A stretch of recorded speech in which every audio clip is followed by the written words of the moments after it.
কিভাবে অতি সহজে ইংলিশটা তৈরি করা যায়, ইংলিশটা বলা যায়, তার জন্য অবশ্যই তোমাকে এই 5টি সেন্টেন্স জানতে হবে। খুব কমন 5টি সেন্টেন্স। এই 5টি সেন্টেন্সের মাধ্যমে শিখব 5টি স্ট্রাকচার।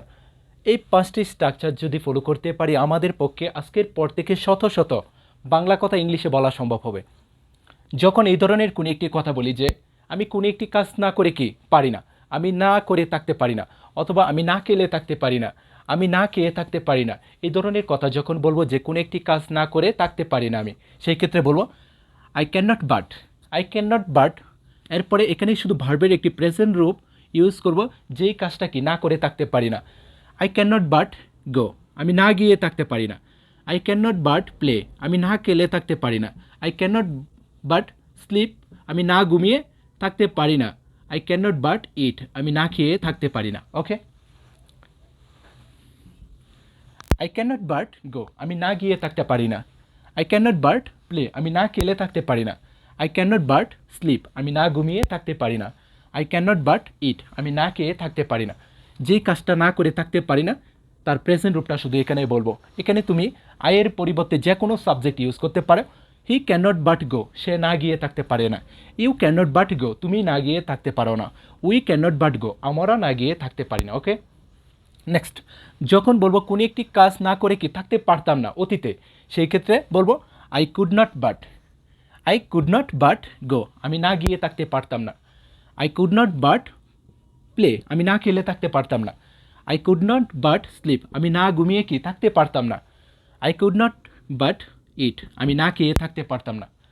এখানে তুমি যে কোনো সাবজেক্ট ইউজ করো, এখানে তুমি যে কোনো ভার্বের প্রেজেন্ট রূপ বলো তাহলেই হবে। ওকে, যখন বলবো কোনো একটি কাজ কি আমি করতে পারবো, আমি যেতে পারবো, আমি খেলতে পারবো, আমি ঘুমাতে পারবো, আমি খেতে পারবো, আমি যে কোনো একটি কাজ কি করতে পারবো, সেই ক্ষেত্রে বলবো I will be able to. I will be able to, আমি পারবো। He will be able to, সে পারবে। We will be able to, আমরা পারবো। They will be able to, তারা পারবে। You will be able to, তুমি পারবে। এখানে যে কোনো সাবজেক্ট ইউজ করবো। ওকে, তারপর এখানে শুধু ভার্বের প্রেজেন্ট রূপটা বলবো তাহলে হবে।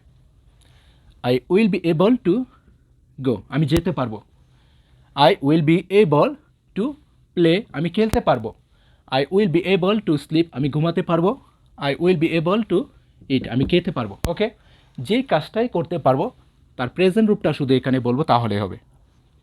খুব ইজি একটা বিষয়। পরের সেন্টেন্সটি দেখি।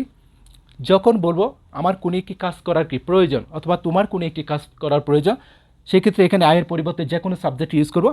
আই নিড টু গো, আমার যাওয়ার প্রয়োজন। আই নিড টু গো, আমার যাওয়ার প্রয়োজন।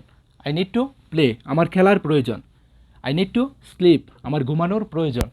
আই নিড টু ইট, আমার খাওয়ার প্রয়োজন। যেই কাজটা করার প্রয়োজন তার প্রেজেন্ট রূপটা শুধু এখানে বলবো তাহলে হবে। আই নিড টু, আমার প্রয়োজন। টু গো, যাওয়া। টু প্লে, খেলা। টু স্লিপ, ঘুমানো। টু ইট, খাওয়া। ওকে, পরের সেন্টেন্সটি দেখি। আই এম সাপোজ টু, যখন বলি যে আমার কোনো একটি কাজ করার কি কথা আছে। I am suppose to go, আমার যাওয়ার কথা আছে।